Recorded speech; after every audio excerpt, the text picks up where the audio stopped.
ಇದೇ ತಿಂಗಳು ಅಂದರೆ ಮಾರ್ಚ್ 27ನೇ ತಾರೀಕು ಶುಕ್ರವಾರ ಕಲಬುರಗಿಯಲ್ಲಿರುವಂತಹ ಜಗತ್ ಸರ್ಕಲ್ ಅಂದರೆ ಅಂಬೇಡ್ಕರ್ ವೃತ್ತದಿಂದ DC ಕಚೇರಿ ತನಕ ನಾವು ಪಾದಯಾತ್ರೆ ಮಾಡ್ತಾ ಇದ್ದೀವಿ.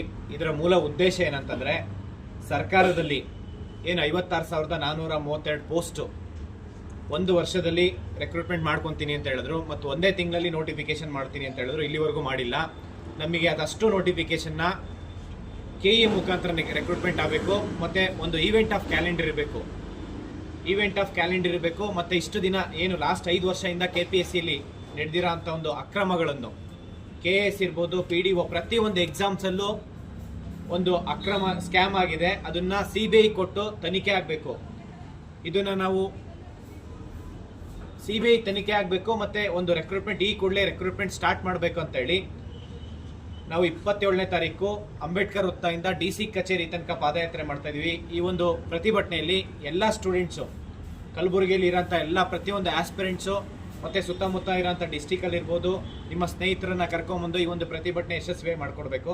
ಯಾಕೆಂದರೆ ಈ ಒಂದು ಕೋರ್ಟ್ ಆದೇಶದ ಮುಖಾಂತರ ನಾವು ಹೋರಾಟ ಮಾಡ್ತಾ ಇರೋಂಥದ್ದು. ಕೋರ್ಟಲ್ಲಿ ನಾವು ಪರ್ಮಿಷನ್ಸ್ ತೊಗೊಂಡಿದ್ದೀವಿ. ಕೋರ್ಟ್ ಕೂಡ ಆದೇಶ ಮಾಡಿದೆ ಪೊಲೀಸ್ ಇಲಾಖೆಗೆ ಪರ್ಮಿಷನ್ಸ್ ಕೊಡಿ ಅಂತೇಳಿ. ಅದೇ ರೀತಿ ನಾವು 27ನೇ ತಾರೀಕು ಹೋರಾಟ ಮಾಡ್ತಾ ಇದ್ದೀವಿ. ಈ ಒಂದು ಹೋರಾಟ ಶಾಂತಿಯುತವಾಗಿರುತ್ತೆ. ಈ ಹೋರಾಟಕ್ಕೆ ಎಲ್ಲ ವಿದ್ಯಾರ್ಥಿಗಳು ಭಾಗವಹಿಸಿ ಹೋರಾಟ ಯಶಸ್ವಿ ಆಗಬೇಕು ಮತ್ತು ಸರ್ಕಾರ ಯೂತ್ಸ್ ಪರವಾಗಿ ತುಂಬ ಸೀರಿಯಸ್ ಆಗಿ ತಗೊಂಡು ನಮ್ಮ ಹೋರಾಟನ KPSCಲಿ ಆಗಿರೋಂಥ ಅಕ್ರಮಗಳನ್ನು CBI ಕೊಟ್ಟು ಈ ಕೂಡಲೇ ಪ್ರತಿಯೊಂದು ಇಲಾಖೆಯಲ್ಲಿ ರೆಕ್ರೂಟ್ಮೆಂಟ್ ಮಾಡ್ಕೊಬೇಕು. ಏಕೆಂದರೆ ರಾಜ್ಯ ಸರ್ಕಾರ ಆಗಿರ್ಬೋದು, ಕೇಂದ್ರ ಸರ್ಕಾರ ಆಗಿರ್ಬೋದು, ಯುವಕರನ್ನ ಕಡೆಗಣಿಸ್ಬಾರ್ದು. ಯಾಕೆ ಅಂತಂದರೆ ಒಂದಿನ 2 ದಿನ, 1 ವರ್ಷ 2 ವರ್ಷ ಅಂತ ಅಂದರೆ ಏನನ್ಬೋದು, ಕಳೆದ 3 ವರ್ಷದಿಂದ 5,000 ವೇಕೆನ್ಸಿ ಫಿಲ್ ಆಗಿಲ್ಲ. ಈ ಕಾಂಗ್ರೆಸ್ ಸರ್ಕಾರ ಬಂದು ಒಂದೇ ವರ್ಷದಲ್ಲಿ 1 ಲಕ್ಷ ವೇಕೆನ್ಸಿ ಫಿಲ್ ಮಾಡ್ತೀನಿ ಅಂತ ಹೇಳಿದರು. ಆದರೆ ಸುಮಾರು ಈಗ 4ನೇ ವರ್ಷ ರನ್ನಿಂಗ್ ಇದೆ, 5,000 ವೇಕೆನ್ಸಿ ಫಿಲ್ ಆಗಿಲ್ಲ. ಅಟ್ಲೀಸ್ಟ್ ನಾವು 1 ಲಕ್ಷ ಆದರೂ ವೇಕೆನ್ಸಿ ಫಿಲ್ ಮಾಡಬೇಕಂತ ಹೇಳ್ಬಿಟ್ಟು ಈ ಒಂದು ಹೋರಾಟ ಮಾಡ್ತಾ ಇರೋಂಥದ್ದು. ಎಲ್ಲ ವಿದ್ಯಾರ್ಥಿಗಳು ಈ ಒಂದು ಹೋರಾಟಕ್ಕೆ ಭಾಗಿಯಾಗಿ ಅಂತೇಳಿ ಮನವಿ ಮಾಡ್ಕೊತೀನಿ. Thank you so much. ನಮಸ್ಕಾರ.